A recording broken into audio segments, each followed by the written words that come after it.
കേരളത്തിൽ പുതിയൊരു ചരിത്രം കുറിച്ചുകൊണ്ട് കേരളത്തിലെ 8 ഡിസ്ട്രിക്റ്റുകളിൽ സ്ത്രീകളാണ് ജില്ലാ കലക്ടറായി സ്ഥാനമേറ്റത്. ഇന്ന് കാസർഗോഡും ആദ്യത്തെ വനിതാ കലക്ടറായി നമ്മോടൊപ്പം ചേരുകയാണ്. Madam, welcome to Kasaragod. Thank you so much. Ma'am, first of all, language. Malayalam is a language over here, and you're from Maharashtra. Maharashtra നിന്ന് വന്നതാണ്. So how are you going to cope up with the language? എനിക്ക് മലയാളം അറിയാം. 11 years you have been in. അതെ. Okay, 11 വർഷമായി കേരളത്തിൽ തന്നെ ഉണ്ട്. And Kasaragod is mainly known as land of 7 languages. അതെ, അറിയാം. Okay, so what do you feel? Moreover, whenever a new collector comes, പുതിയൊരു കളക്ടർ കാസർഗോഡേക്ക് വരുമ്പോൾ they have a picture of Kasaragod. What is the picture of Kasaragod in your mind? ഞാൻ കാസർഗോഡിൽ മുംബൈയും വന്നിരുന്നു 2011 പിന്നെ 2014 ഒരു tribal colony കാണാനായിട്ട് ഞാൻ വന്നിരുന്നു. സോ കാസർഗോഡ് ഒരു വളരെ ഗ്രീൻ ആയിട്ട് ഡിസ്ട്രിക്റ്റാണ്. പിന്നെ പിന്നോക്ക ഡിസ്ട്രിക്റ്റാണ്, അതെനിക്ക് അറിയാം. ഡയറക്ടർ ഇൻഡസ്ട്രീസ് ആയിരിക്കും. ആ സമയത്തും കാസർഗോഡ്, പത്തനംതിട്ട, ഇത് 4 ഡിസ്ട്രിക്ട്സ് പിന്നോക്ക ഡിസ്ട്രിക്ട്സ് എന്ന് പറയുന്നു. സോ ESS സ്കീമുമായി കാസർഗോഡ് വേണ്ടി ഒരു പ്രത്യേകം സ്കീമാണ്. സോ അതെല്ലാം എനിക്ക് അറിയാം. ഈ പിക്ചർ തന്നെ ആയിരുന്നു. 7 ഭാഷകളുടെ ഒരു സ്ഥലമാണ്, അതെനിക്ക് അറിയാം. എനിക്ക് 7 ഭാഷ അറിയില്ല, പക്ഷെ 6 അറിയാം. അത് 6 ഭാഷകൾ നിങ്ങൾക്ക് അറിയില്ല. സോ അത് കമ്മ്യൂണിക്കേഷൻ്റെ ഒരു മാധ്യമം മാത്രമാണ് ഭാഷ. സോ കമ്മ്യൂണിക്കേറ്റ് ചെയ്യും ഞാൻ. മാമിന്റെ പേര് it's a lengthious name, means it's like Swagat Ranveer. അതെ, മഹാരാഷ്ട്രയിൽ എന്നെ തന്നെ ഉണ്ട്. സർനെയിം ഭണ്ഡാരി, നെയിം സ്വാഗത്, പിന്നെ അച്ഛൻ്റെ പേര് രൺവീർ ചന്ദ്. ഓക്കെ, അപ്പോൾ normally how do you prefer for us to Swagat. Swagat ma'am. Okay, so let us welcome Swagat ma'am ആണ് നമുക്ക് ഷോർട്ട് ആയിട്ട് വിളിക്കാൻ പറ്റുക. ശരി. Okay, now ma'am, you are along with the new charge as district collector, you are also the chairman of DTPC. അതെ. So what do you feel, what is the opportunity of tourism in Kasaragod? അതെ, tourism opportunities വളരെ കൂടുതലാണ്. ആദ്യത്തെ ഇത് coastal area ആണ്, അതുകൊണ്ട് പിന്നെ ചെറിയ ചെറിയ സ്ഥലമാണ്.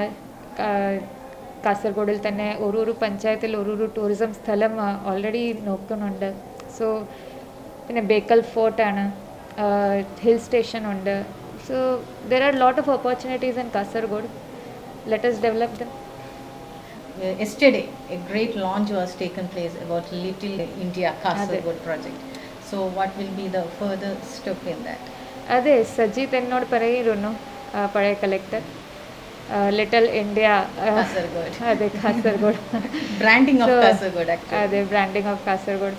So last time 3 weeks ago we had an privilege to have a discussion with you, because you were in the post of director of industries.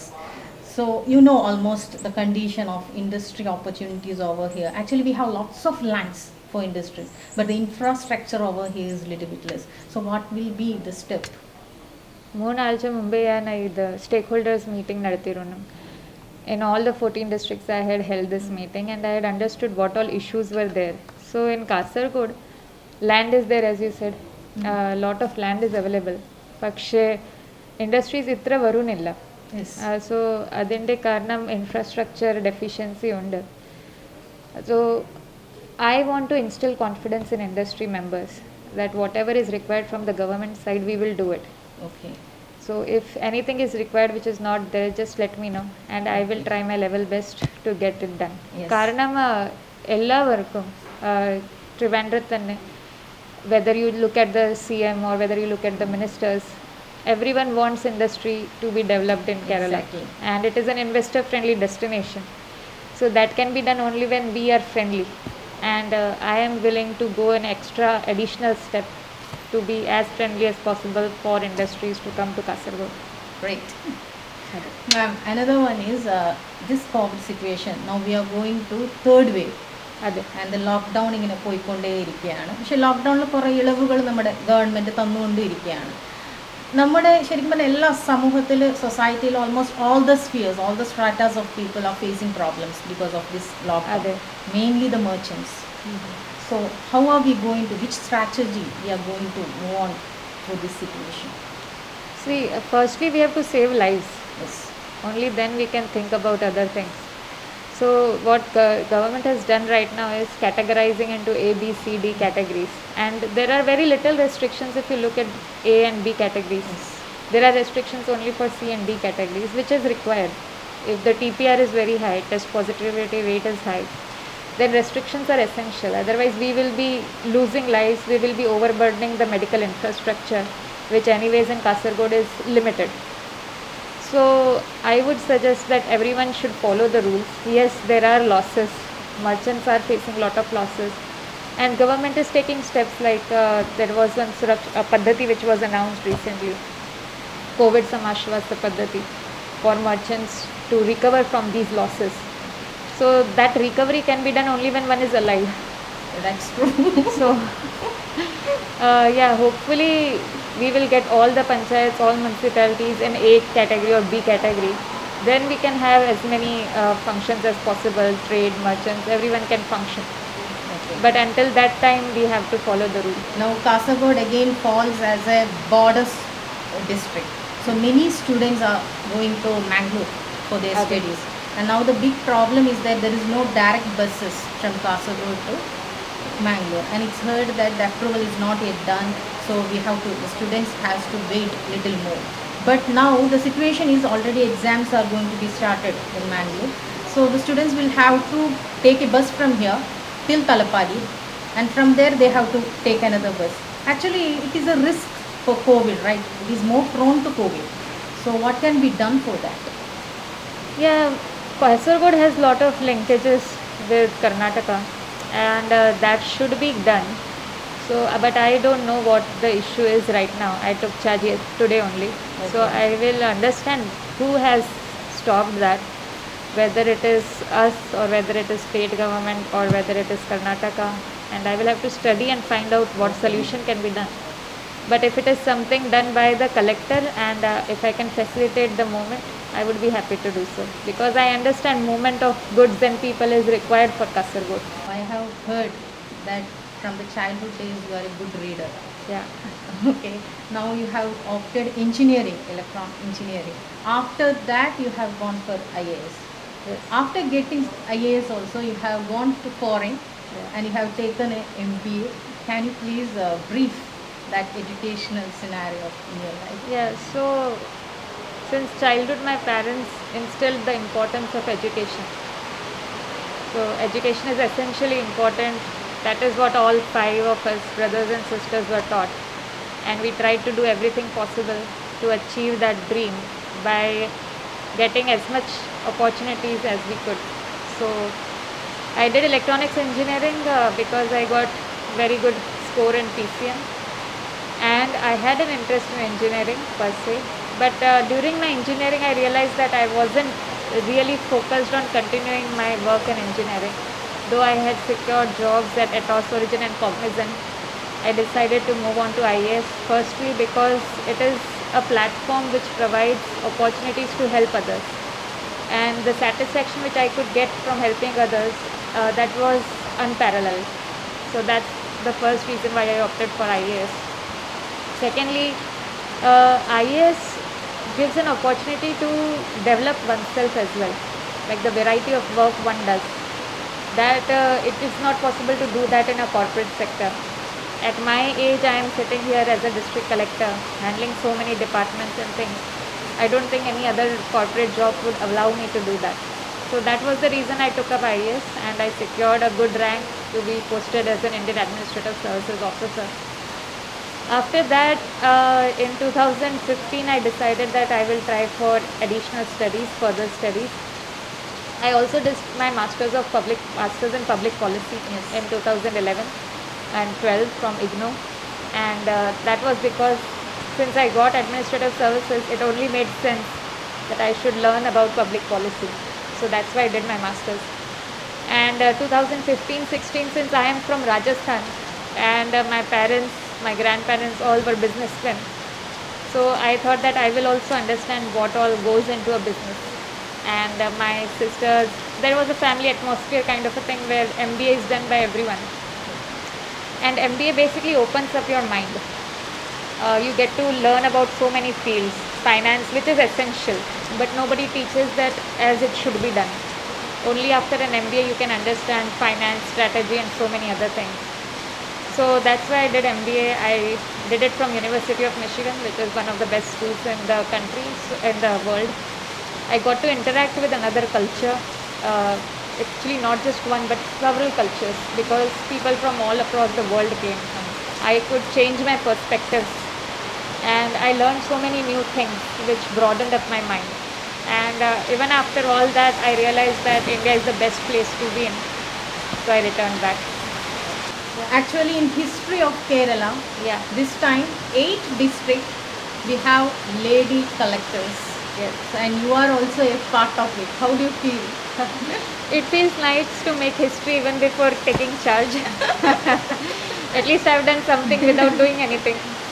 So I am happy that I am the first district woman collector over here in Kasargod. I hope I inspire others like I have been inspired so many times. So I hope many women in Kasargod, many girls in Kasargod decide to take up this path. And all across Kerala there are 8 women collectors right now, which is also first time in history. And I know all the women collectors are really sincere. And we will show that how change can take place. So hopefully many more will follow. What do you feel about women empowerment? How are you going to take up?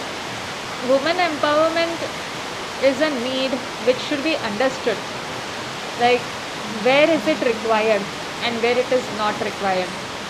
I don't like taking up these words lightly, saying these words lightly, because women are oppressed in centuries. But that doesn't mean you create unnecessary issues where there none exist. But when you look at women's conditions like rapes which are going on, harassment, woman cannot say, cannot decide what she wants to do in her life. That is where empowerment is needed. That is where hand-holding of that woman is needed so that she can move ahead, leaving behind whatever she is suffering, whatever community she is in. The community oppression might be there. But a woman should be able to move ahead if she wants to. She should be given a choice. It should be her choice. It should be her decision. If I tell today that every woman should participate in the workforce, that is not woman empowerment. Only if the woman wants to participate in the workforce, and if we can give her an opportunity to do that, handhold her, that is woman empowerment. So basically, woman empowerment comes to one word, that is choice. A woman should be able to choose what she wants in life for every small and big thing. That is when women will be empowered. Now in Kasaragod itself, I know many personally who are IAS aspirants, but something pulls them back. They say that no, the route is not so clear, it's the toughest route. So whether to go for that or just to stop there, just to leave the dream over there. So what is your advice for such aspirants? Well, if the aspirant is thinking of leaving the dream, it's better that he leaves it or she leaves it because it's not easy to get into IAS. If only if one has the will and one is really motivated to become an officer, only then he or she should try for civil services, because it's a tough exam. It takes one full year for one to apply and get through, and if one fails then it takes another year. And the life, it is during the youth, so many years of life getting wasted at that critical stage of time is really difficult. So only if one has the will to succeed in this, then one should give it her or his best and try for it, because there is no other job like this. Now you have taken few more posts before you have posted here. What are your experiences? Yeah, I have taken up so many posts like director industries. Before that I was director lotteries, director tribal development department, then central plan monitoring unit, managing director Milma, district collector Kottayam, sub collector Fort Kochi, and assistant collector Ernakulam. I might have missed one or two. But my experience has been that each job, each post teaches me something which I can apply in the other posting. So now that I have understood director industries and the problem faced by industries, I know how to proceed ahead. So when the district industries officer came, I told him, okay, you need the ESS date. When should we conduct the committee meeting? Similarly, I understand tribal department. I understand what dairy development farmers need. So I can relate to their problems because I have understood them in depth. So after holding so many charges, it becomes easier for me to understand the issues and resolve them. Hope you will be with us and Kasaragod will develop more and more. I under also hope your so. Leadership. And one more thing, ma'am, when we hear Kasaragod, outside people, main thing which comes to their mind is endosulfan victims. Hopefully you might have known about that.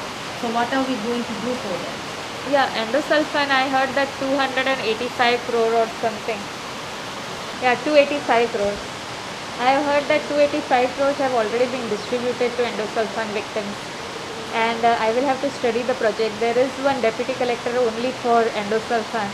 So I have scheduled a meet with him to understand what all disbursements have taken place, what is the new list which has been prepared or not, and how can we move forward. So definitely I will try my best to give justice to everyone. Okay, thank you, ma'am. Again, welcome to Kasaragod. അപ്പോൾ നമ്മളിപ്പോൾ പരിചയപ്പെട്ടത് നമ്മുടെ ആദ്യത്തെ വനിതാ കലക്ടറെയാണ്, സ്വാഗത് മാമിനെയാണ്. അപ്പോൾ തീർച്ചയായിട്ടും നമ്മുടെ കാസർഗോഡിൻ്റെ വികസനത്തിനും എല്ലാ സ്പിയേഴ്സിലുള്ള മുന്നേറ്റത്തിനും നമ്മോടൊപ്പം കൂടെ ഉണ്ടാവുമെന്നും മാഡം വാക്ക് തന്നിട്ടുണ്ട്. സോ നമുക്ക് എപ്പോഴും എന്തിനും മാഡത്തോടൊപ്പം കൂടെ നിന്നിട്ട് നമ്മുടെ കാസർഗോഡിനെ മുന്നോട്ട് കൊണ്ട് നയിക്കും. Thank you, ma'am. Thank you so much.